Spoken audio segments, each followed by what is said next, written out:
Good Tuesday morning, Central Georgia. You're taking a live look over a truly beautiful downtown Macon. The time is now 6:30 a.m. on this Tuesday, June the 7th. I'm Wanye Reese. And I'm Caitlin Heckle. Who needs a vacation to the beach when you got a sunrise like that and all this humidity? Makes you feel like you're in the tropics. Absolutely beautiful. Once again, we're getting that photo card type of morning, postcard type of morning here in Macon. And definitely feeling like you're in a tropical spot, Taylor. Yeah, if I just close my eyes a little bit, feels like Cuba or the Bahamas. Yeah, so I feel like I'm down there in the tropics with y'all, but no, really, we're in Central Georgia, and it's just feeling very tropical. Beautiful sunrise, but a lot of clouds. Those clouds will act like a blanket, and that will keep some of the heat and humidity in for the morning. Temperatures in the mid 60s for the start of your day-to-day around the area. Much of the same, upper 60s, low 70s, some mid 60s on the map as well. 65 now in Cochran, 68 in Roberta, 71 now in Montezuma, 67 in Forsyth,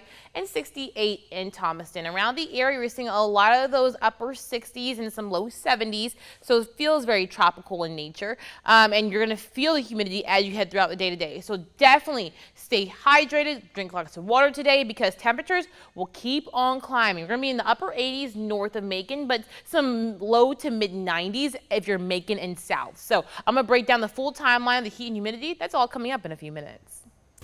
Thank you, Taylor. We have new information on a shooting inside a Macon convenience store as a second man is now dead. A Bibb coroner Leon Jones confirmed the news this morning. The sheriff's office says the shooting happened just before 9 last night at Friends Food Mart on Houston Avenue.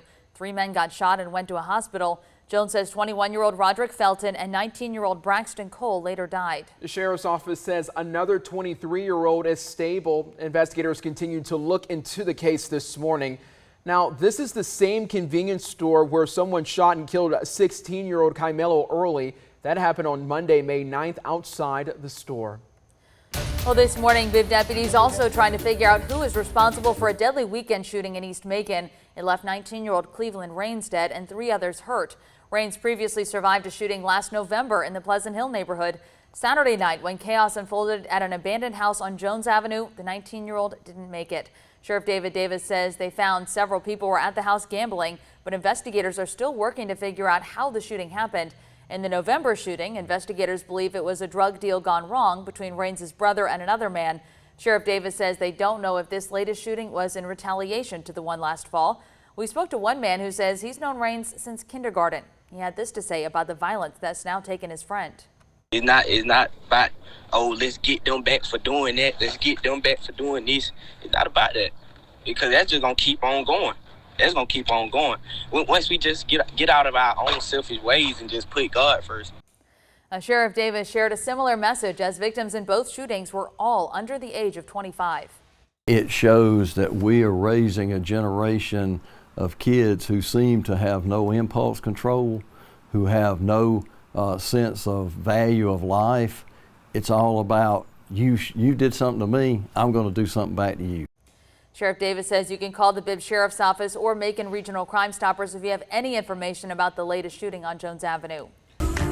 We now have answers in the case of a missing teen on the Oconee River as crews recovered the 15-year-old's body. The search for Alex Corredo ended around 1:30 yesterday afternoon when a dive team found his body. The Georgia Department of Natural Resources says the teen was fishing with family and friends Sunday when he slipped and fell into the water. It happened around the tail races. That's a narrow chute with steep banks where water releases after going through the generators at the Sinclair Dam. It's now 6:34 on your Tuesday morning in state news. The suspect accused of murder and the death of Atlanta-based rapper Trouble turned himself in early this morning. Our sister station in Atlanta reports that 33-year-old Jamichael Jones turned himself in to officers at a hospital around 1. He chose the time and place after his mom helped set up a phone call with investigators. Jones' arrest comes after the death of 34-year-old rapper Trouble, whose real name is Mario Orr. He died after a shooting Sunday morning at an apartment complex in Conyers. The Rockdale Sheriff's Office says Jones faces charges including home invasion, felony murder, and aggravated assault.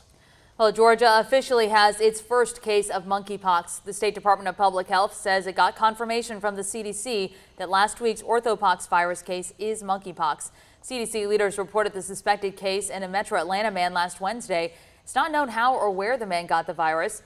Georgia DPH says he's still isolating at home while they monitor his symptoms and continue contact tracing. The Associated Press reports that at least 31 monkeypox cases have been identified in the U.S. as of Monday. Health experts say it's primarily spread through contact with the skin, fluids, bedding, or clothing of an infected person. Well, fun in the sun may not be so fun for your wallet at one state park in Georgia. The board that oversees Jekyll Island State Park is weighing a 36% increase in the cost of annual passes to the island.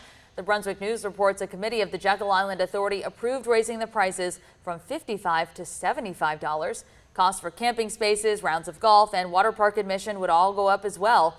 The full board is scheduled to cast a final vote on June 21st.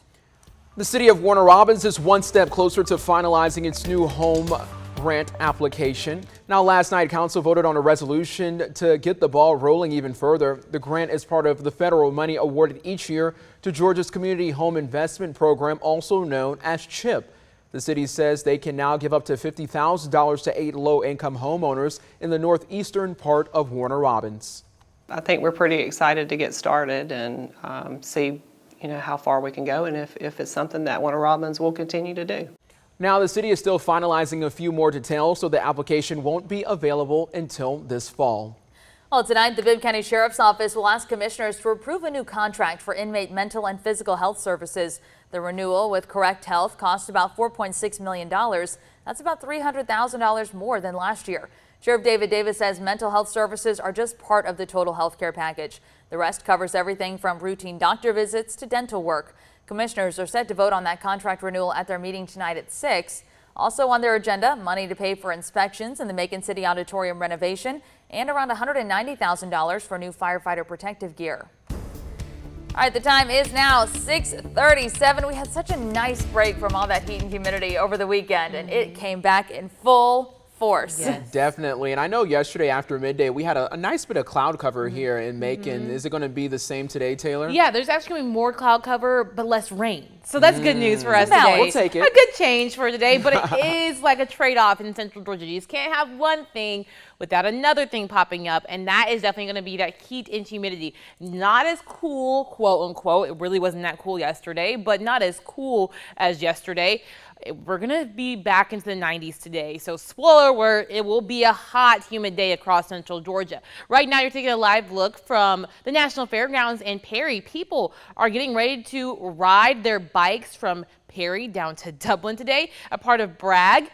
I'm sure these bikers are well prepared. I'm sure they have the fans. I'm sure they have their water bottles set and ready to go because they will need it as they're riding down. At least they're getting started in the morning where it will be a little bit cooler temperatures though right now in the National Fairgrounds at Perry.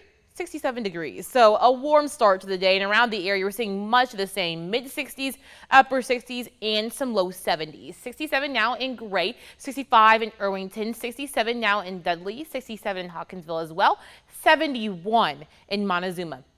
Area-wide, we're seeing those upper 60s and low 70s. So a warm start to our day is on tap. But once you start pairing and getting those dew point temperatures to match the actual air temperatures, and you have relative humidity close to about 100%, you start to get some fog. So more fog is developing this morning already. Bibb County, you're doing pretty poorly in terms of visibility. Less than a mile worth of visibility around the I-75 I-16 split all the way down I-75 and then in our southeastern county. So just be careful as you're heading to work today. Make sure you use the low beams on your drive in and be careful and know your surroundings. But throughout the day, the fog will lift off and we'll be left with a really nice day, but we'll get through a few clouds for the morning first. Temperatures in the 70s as you're heading into work, but mid-80s by noon and a lot of sunshine. Now, this day will be much drier than what we saw yesterday. As you see on this map, very few spots of green across not only central Georgia, but all of Georgia. Temperatures, though, staying in the upper 80s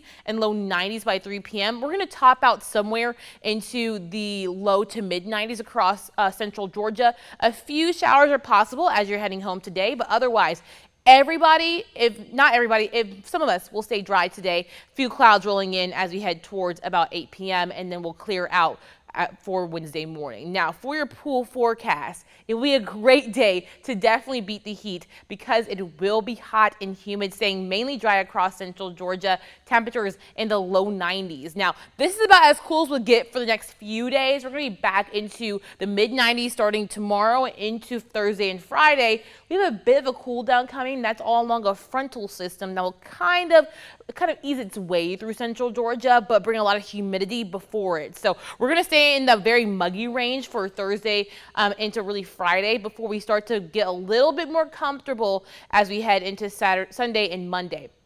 But we have to get through that heat and humidity first. Heat indices or the feels like temperatures are going to start climbing. So tomorrow we'll be somewhere in the mid 90s. We could possibly see some places trying to flirt with the triple digits for your heat indices. So just be prepared. Again, drink lots of water. Stay in the shade if you have to stay outside any longer than you mean to. Now, into the next few days, 90s are on the map and on the board, and we'll have rain chances pick up over the next few days. Those will die down as we head into the weekend for a drier start to next week, but we're pumping up the heat back into the mid 90s.